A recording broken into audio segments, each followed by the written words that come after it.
Merger control is becoming increasingly complex. More than 140 jurisdictions have merger control rules, which are somewhat similar but also different in terms of timing, in terms of information required, in terms of process. And therefore, when you plan your M&A deal, you also have to think very carefully in advance of how to deal with the merger control process. What's happened over the last 5 years is that there's been an increasing focus on internal documents. The European Commission has recognized that there's probably more value in what business people were saying 2 or 3 years ago about the target than what the legal advisors in the carefully crafted documents that are submitted will say after the merger agreements have been signed. So in an ideal world, that means that you need to go back and look at precisely what has been said about the business that's being acquired.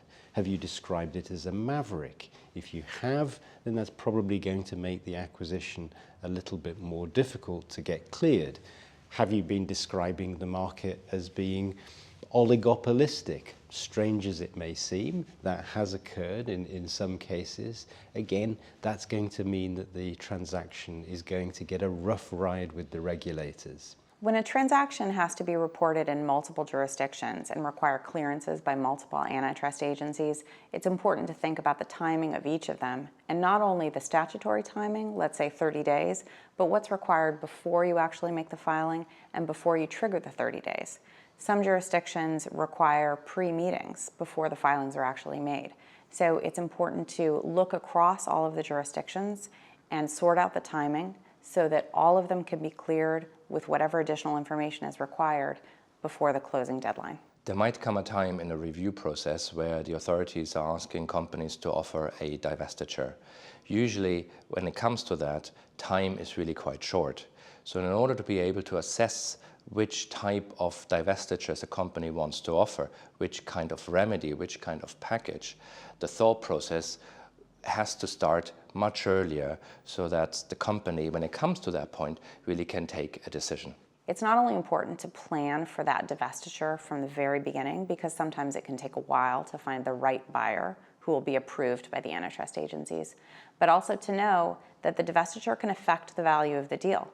Those assets, whether it's a manufacturing plant or a license to some intellectual property, it'll be sold at a fire sale price for pennies on the dollar.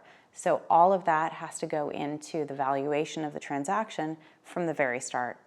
For those 10 to 20% of transactions which give rise to very significant competition concerns, it's really important to pick your team wisely. You need to select the people with the expertise on the ground, people who've negotiated remedies, people who have also gone through into phase 2 in-depth investigations. And not every law firm will have that. So picking the right lawyers depending on the jurisdiction is very, very important. Industries are consolidating. If your transaction is going from 5 competitors before the merger to 4 after the merger, that's easier to do than the next one, which will go from 4 to 3.